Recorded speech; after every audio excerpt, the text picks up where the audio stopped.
Students, welcome to Avsar Academics. Today we are going to talk about the chapter The Cold War Era.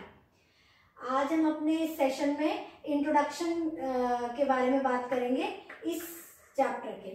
तो जैसा कि आपको देख रहे हैं कि द कोल्ड वॉर इरा में कोल्ड वॉर बेसिकली इनके वर्ड से ही समझ में आ रहा है थोड़ा थोड़ा कि ये क्या कहना चाह रहे हैं, क्योंकि जब हम वॉर की बात कर रहे होते हैं तो वॉर का मतलब हमारे माइंडसेट क्या है। वॉर का मतलब है कि कोई दो लोग हैं, कोई दो कंट्री हैं, कोई दो सेना है जो आपस में लड़ रही हैं, जो बम चला रहे हैं, गोले चला रहे हैं, बंदूकें चला रहे हैं। अब जब वॉर का मतलब ये है जो हमने सुना है, देखा है, तो फिर वो कोल्ड कैसे हो सकती है। कोल्ड मतलब ठंडी, यानी कि ठंडी लड़ाई। अब ठंडी लड़ाई का क्या मतलब हो सकता है, तो वो ठंडी लड़ाई क्या है, वो कोल्ड वॉर क्या है, यही सब हमको इस चैप्टर में पढ़ना है कि वो कोल्ड वॉर कब से शुरू हुआ, क्यों हुआ, किसके बीच में हुआ, क्या क्या सर्कमस्टेंसेस हुए, क्या क्या हाई पॉइंट्स हुए, और कब वो टाइम आया और कौन कौन से वो लोग थे या वो देश थे जिन्होंने इस कोल्ड वॉर को कहीं ना कहीं धीमा करा, और कब वो टाइम आया जब ये कोल्ड वॉर जो है वो खत्म हो गया। तो यही सब कुछ हमें इस चैप्टर में पढ़ना है। अब अगर हम शुरुआत से देखें तो ये कोल्ड वॉर शुरू कब हुआ, तो कोल्ड वॉर जो शुरू होने का टाइम माना जाता है वो है after second world war. Second world war कब शुरू हुई थी, आपने प्रीवियस क्लासेस में पढ़ा होगा सेकेंड वर्ल्ड वॉर के बारे में जरूर। तो सेकेंड वर्ल्ड वॉर जो शुरू हुई थी वो 1939 में शुरू हुई थी और 45 में खत्म हुई थी। अब सेकेंड वर्ल्ड वॉर के टाइम तक, मतलब कि 1939 के टाइम तक या 45 तक आप समझ लीजिए कि दुनिया में यूरोप का बहुत बोलबाला था। यूरोप ही और यूरोपियन कंट्रीज जो थी वो ज्यादातर दुनिया पे अपनी कॉलोनीज बना रखी थी और इकोनॉमिकली भी वो ज्यादा हाई लेवल पर थे। लेकिन सेकेंड वर्ल्ड वॉर खत्म होते होते जो यूरोपियन कंट्रीज थी उनकी इकोनॉमिक कंडीशन एकदम खराब हो गई, और जो वो एक सुपर पावर्स प्ले करते थे वो कहीं पर खत्म हो गया और दुनिया को दो नई सुपर पावर्स मिल गई। यानी सेकेंड वर्ल्ड वॉर के खत्म होने के साथ दुनिया को दो नई पावर्स मिल गई। जो पुरानी पावर्स थी वो तो लड़ झगड़ के हो गई उनकी खत्म, और जो नए उभर के आए दुनिया में वो आए यूएसए और यूएसएसआर। अब ये दो सुपर पावर्स आ तो गई, लेकिन इन दोनों में अंतर बहुत था। अंतर क्या था इनके बीच में कि आइडियोलॉजिकली ये बिल्कुल अलग। जो यूएसएसआर था वो एक कम्युनिस्ट कंट्री थी, कम्युनिस्ट सोशलिस्ट कंट्री थी, और जो यूएसए था वो एक कैपिटलिस्ट कंट्री थी, एक डेमोक्रेसी थी।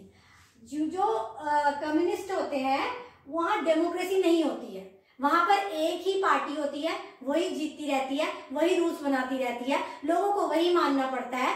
वो ना कोई क्वेश्चन कर सकते हैं, ना कुछ पूछ सकते हैं, उनको सब कुछ वैसे ही करना पड़ता है। लेकिन यूएसए कैपिटलिस्ट कंट्री थी, प्राइवेटाइज था, प्राइवेटाइज बिजनेस थे, गवर्नमेंट लोगों के मामलों में दखल नहीं देती थी। तो इस तरह से आप देखेंगे कि दो जो ये कंट्री थी वो बिल्कुल अलग थे।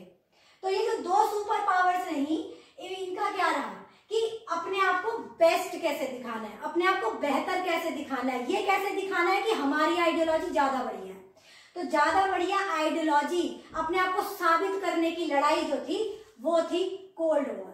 तो उस साबित करने की लड़ाई में ये लोग क्या करते थे, छोटी छोटी कंट्रीज को अपने साइड करते थे। यूएसए कोशिश करता था कि देश जो है वो डेमोक्रेसी को अपनाए और कैपिटलिस्ट बन जाए। यूएसएसआर कोशिश करता था कि सारे देश जो है वो कम्युनिस्ट बन जाए, क्योंकि हम बेटर हैं, वो सोचते थे हम बेटर हैं। तो इस चक्कर में इन्होंने सारी दुनिया को दो ब्लॉक्स में बांट लिया कि ये हमारी तरफ है जो कैपिटलिस्ट है और ये हमारी तरफ है जो कम्युनिस्ट है। तो इस तरीके से जो दुनिया का दो हिस्सों में बट जाना और एक दूसरे को नीचा दिखाने की कोशिश करते रहना, सिर्फ कोशिशें करते रहना, जिसमें कि और क्या कोशिश करते थे ये लोग, वेपन्स की दौड़ शुरू हो रखी थी दुनिया में। ये 4 वेपन बनाते थे तो ये 6 बनाते थे, ये 6 बनाते थे तो ये 10 बनाते थे, ये न्यूक्लियर मिसाइल्स बनाते थे तो ये और 10 बना लिया करते थे। तो जमीन से लेके आसमान तक कोई जगह इनकी राइवलरी से छूटी नहीं थी। वेपन्स में ये लड़ते थे, छोटी कंट्रीज को अपनी तरफ लाने के लिए ये लड़ते थे, यहाँ तक कि स्पेस भी इन्होंने अपनी लड़ाई का अखाड़ा बना लिया था।